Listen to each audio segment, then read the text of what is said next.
Assalamualaikum warahmatullahi wabarakatuh. Salam sejahtera untuk kita semua. Yang terhormat Ibu Miftahul Rohmah, MPD selaku dosen pengampu Ekoteknopreneurship 2. Baiklah, di sini kami akan mempresentasikan hasil diskusi kami yang berjudul Etika dan Kewirausahaan. Perkenalkan, saya Julvan India. Di sini saya bersama rekan saya, Retno Nopitasari. Baiklah, langsung saja kita masuk ke dalam materi.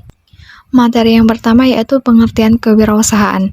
Menurut Kamus Besar Bahasa Indonesia, kata wirausaha merupakan gabungan dari dua kata yang memiliki masing-masing arti. Wira dapat diartikan sebagai pahlawan atau laki-laki, sedangkan kata usaha merupakan sebuah kegiatan mengarahkan tenaga dan pikiran untuk mencapai suatu maksud. Pengertian menurut para ahli. Yang pertama, menurut Zimmerer, kewirausahaan merupakan suatu proses penerapan kreativitas dan inovasi dalam memecahkan persoalan dan menemukan peluang untuk memperbaiki usaha. Sedangkan menurut F. Drucker, kewirausahaan ialah kemampuan dalam menciptakan sesuatu yang baru dan berbeda. Dapat disimpulkan bahwa kewirausahaan merupakan kemampuan seseorang dalam menghadapi berbagai risiko dengan mengambil inisiatif untuk menciptakan dan melakukan hal-hal baru melalui pemanfaatan kombinasi berbagai sumber daya dengan tujuan untuk memberikan layanan yang terbaik kepada seluruh pemangku kepentingan dan memperoleh keuntungan sebagai konsekuensinya. Materi yang kedua yaitu pengertian etika kewirausahaan. Menurut Kashmir tahun 2008, etika adalah tata cara berhubungan dengan manusia lainnya. Tata cara pada masing-masing masyarakat tidaklah sama dan beragam bentuk.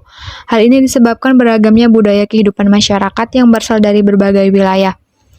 Menurut Faisal Badrun tahun 2006, etika berasal dari bahasa Yunani, yaitu ethos yang berarti kebiasaan atau karakter. Etika dapat didefinisikan sebagai suatu studi mengenai sesuatu yang benar dan salah, serta pilihan moral yang dapat dilakukan seseorang. Jadi kesimpulannya adalah etika wirausaha adalah ilmu mengenai bagaimana tata cara seorang pengusaha dalam berperilaku di dalam suatu usahanya tersebut.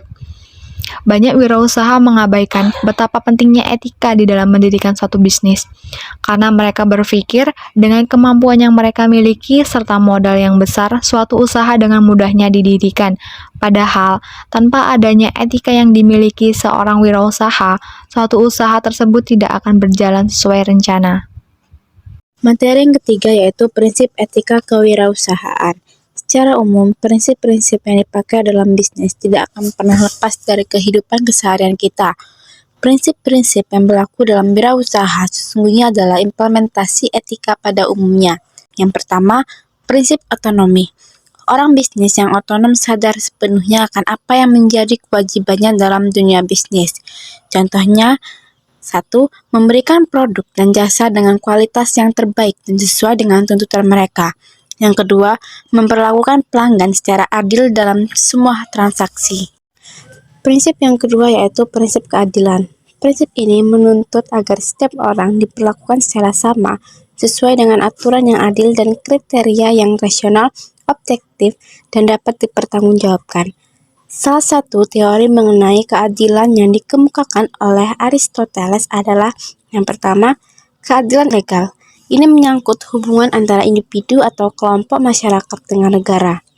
Secara khusus, dalam wirausaha, keadilan ini menuntut agar negara bersikap netral dalam memperlakukan semua pelaku ekonomi, serta negara menjamin kegiatan bisnis yang sehat dan adil. Yang kedua, yaitu keadilan komunitatif. Keadilan ini menyangkut hubungan vertikal antara negara dan warga negara, dan hubungan horizontal antara warga negara.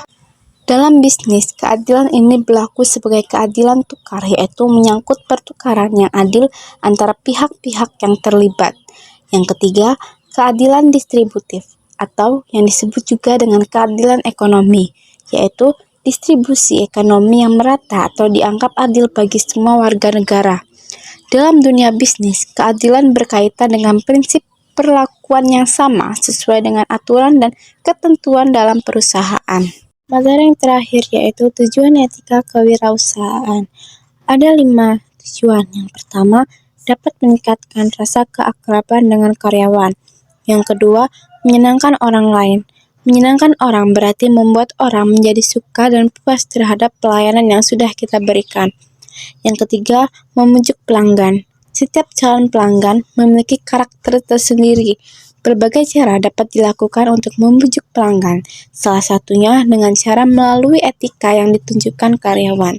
Yang keempat, mempertahankan pelanggan. Ada yang beranggapan bahwa mempertahankan pelanggan jauh lebih sulit dibandingkan mencari pelanggan. Justru, mempertahankan pelanggan lebih mudah karena mereka sudah membeli produk yang kita jual. Yang terakhir, membina dan menjaga hubungan. Hubungan yang sudah berjalan dengan baik harus tetap dipertahankan dan dibina. Mungkin itu saja yang bisa kami sampaikan. Apabila ada salah kata dari kelompok kami mohon maaf dan terima kasih juga atas perhatiannya. Kami akhiri. Wassalamualaikum warahmatullahi wabarakatuh.